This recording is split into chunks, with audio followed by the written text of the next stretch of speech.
ازيكم يا جماعه عاملين ايه؟ طبعا انتوا عارفين كويس ان اكتر حاجه بتفرحني اليومين دول لما بلاقي تخفيض او بلاقي شركه جديده قررت تراجع نفسها تاني وتنزل في اسعار العربيات. ما بالك بقى لما الشركه دي تبقى شركه بحجم شيفورليه.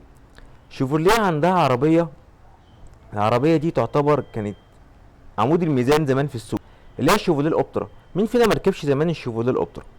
وكانت نازله تقريبا مع الكروز، وشفناها ناس كتيره جابتها وناس كتيره جابتها مانوال واوتوماتيك، ولغايه دلوقتي بنشوف الاوبترا 2010 في السوق.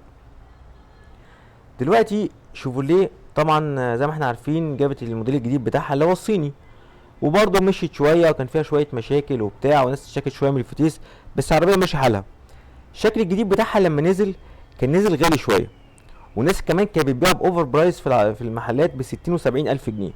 بس شيفروليه طبعا عشان خاطر اللي بيحصل في السوق اليومين دول والموديلات الكتير والعربيات اللي عماله تنزل كتير، فما ينفعش ان هي تسيب نفسها لللويالتي او للولاء للعلامه، عشان ده ممكن يتسحب من تحت رجليها.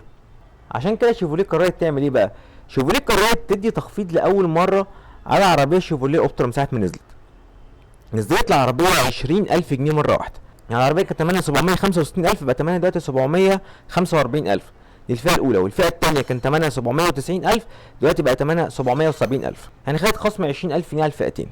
عربيه بسيطه بتيجي بموتور 1500 عادي، مش تربو، مفيهوش اي حاجه خالص، متوصل بفتيس سي في تي. اهم الحاجات في العربيه جنود 15، شاشه 8 بوصه اندرويد. عربيه بتيجي بنظام امان عادي خالص، 2 ايرباج، اي بي اس واي بي دي. يعني عربيه في الهادي منه خالص، ونفس الفتيس اللي موجود فيها هو نفس الفتيس اللي كان موجود في الشيفروليه الاوبترا اللي فاتت، او الشكل اللي قبل ده على طول. بس كده؟ لا مش بس كده، قررت كمان الشركه بعد ما خدت الخصم ده نزلت خصم على العربيه شيفروليه كابتيفيا.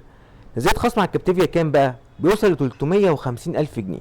عشان الفئه الاولى من الكابتيفيا دي يبقى سعرها مليون 150، والفئه الثانيه مليون 200. على فكره دي عربيه 7 راكب، عربيه كبيره مش صغيره.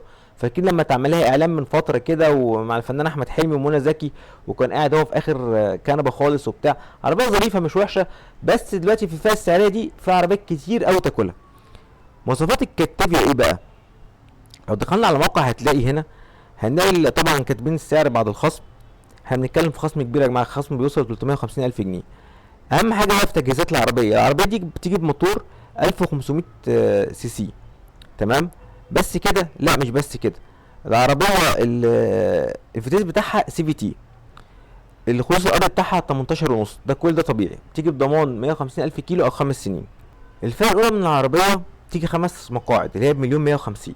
الفئه الثانيه عشان تاخد السبع مقاعد او رف المقاعد التالت بتزود يا دوبك بس 50 الف جنيه، بيبقى سعرها مليون 200. طبعا الكلام ده كله بعد التخفيض. بس انا خدت بالي في موقع هتلاقي هنا وانا بدور ان العربيات اللي نازله كلها موديلات 2025 بس. فيا ترى دي حركه من التوكيل عشان يخلص من المخزون بتاع العربيه اللي هو موديلات 2025، ولا هينزل موديلات 2026 منها؟ ناخد بالنا برضه عشان انا خايف لا يكون بيخلص من العربيات دي عشان خاطر الخصم مش هيرجع ينزلها تاني. وزي ما احنا متعودين أنا لما دايما بتبقى في اي تخفيض وخصوصا لما يبقى الرقم كبير شويه، بحب ابص كده من المواقع العالميه بشوف في فيس ليفت نازل منها جديد، يا ترى في شكل جديد خالص، في تكنولوجيا نازله في الموتور او حاجه زي كده. لما دخلت وبصيت على شيفروليه كافتيفيا بالذات، لقيت لا مفيش اي حاجه خالص. حتى نفس شكل الفيس ليفت اللي موجود بره هو نفس العربيه اللي بتنزل عندنا، مفيش فيها اي اختلاف تقريبا. حتى الاوبترا الشكل الجديد بتاعها نفس الشكل اللي نازل بره.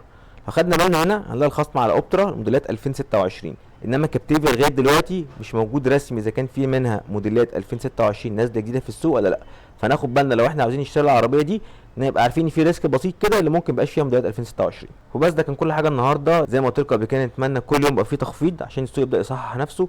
وبرده الناس اللي بتحب تشتري مستعمل اصبروا شويه، كل ما يحصل تخفيض كل ما السوق يبدا يستقر في اسعار الزيرو، كل ما سعر المستعمل هيبدا يهدى واحده واحده. يلا ده كل حاجه النهارده، كان معاكم مؤمن سيد، اشوفكم الفيديو الجاي، سلام.